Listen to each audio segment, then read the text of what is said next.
5-Minute Pearls for Clinical Practice. This week's pearl is called Be Authentic.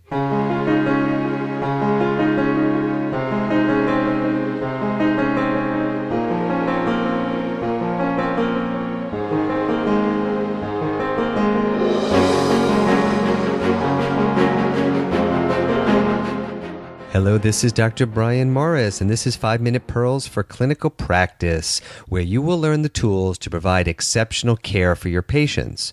This is the weekly podcast where you will be introduced to time-tested, evidence-based patient care strategies that aren't always taught in schools or training programs, but are nonetheless crucial for success in clinical practice.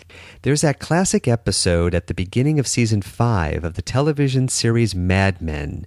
There's an interviewer who's interviewing Don Draper, who is the lead character of the show. The interviewer says to him, "Who is Don Draper?" Although most of us don't live the kind of double life led by Don Draper, I have found that many health professionals do in fact live a sort of double life.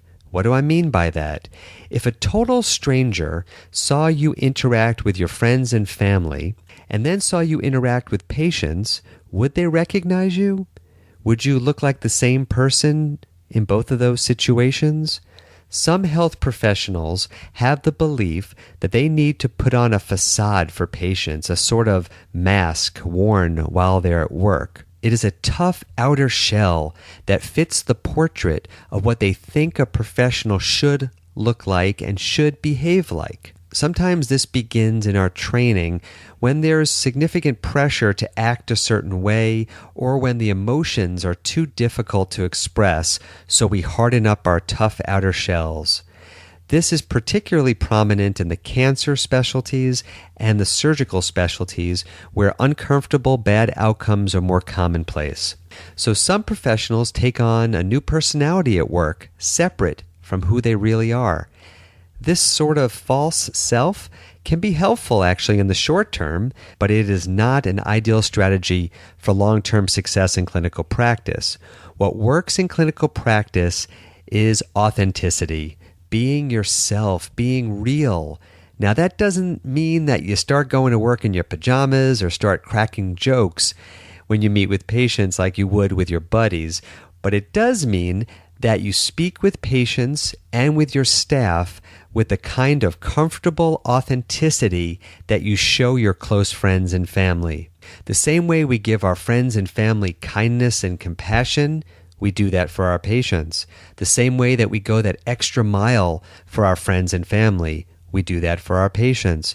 We understand that going to a healthcare professional can be very intimidating, and patients sometimes need that extra compassion, that kind of kindness that we show the people who are closest in our lives. When we meet with patients, we review options in clear, simple language, just as we would with our family members. And most importantly, we present a calm, caring, authentic self to our patients. We show them who we are, not who we think we should be. If you're practicing with authenticity, your patients should feel like they know you because they really do. They know your values and what you care about, and they know that you care about them and that you care about what happens to them. We carefully analyze medical information before making recommendations to our patients because in many ways our patients are our family. They're our extended family, our professional family. And by being authentic and real with them, we allow them the opportunity to share their problems with us and give us the chance to help them. Authenticity is crucial to allow this process to unfold. It is a requirement if our patients are going to trust us with their health and share personal information with us. We are blessed to have the opportunity to take care of and heal our patients, and a large part of that healing process depends on us presenting our authentic good nature to our patients. The next time you meet with patients, try to think of them as friends and family and act towards them as you would towards your best friend. Go that extra mile just like you would for your best friend. Speak with kindness and compassion like you would to your best friend. Try to connect with your patients from that authentic, true self, and you'll find that your patients will feel that connection and their trust in you will be that much greater. Be yourself at work. Show your vulnerabilities as well as your strengths, and you will be surprised how your patients begin to open up their hearts and they will be more receptive to the care that you provide.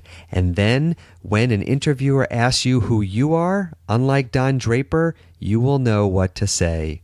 Let's keep the dialogue going. Let me know what you think of this week's Pearl for Clinical Practice. You can email me at drmorris@5minutemd.com. That's DRMORRIS at 5minutemd.com. You can post your comments and your experiences on the 5 Minute MD Facebook page. You can follow us on Twitter at Brian Morris MD. And you can visit us anytime on our website, 5minutemd.com. Let your friends and your colleagues know about the podcast and make sure that you are subscribed on iTunes. When you are subscribed on iTunes, you will receive new podcast pearls as soon as they are posted. And if you have a few minutes and you enjoy what we're doing here on this podcast, please head over to iTunes and leave us a review. Thank you so much for listening. I will see you at the next 5.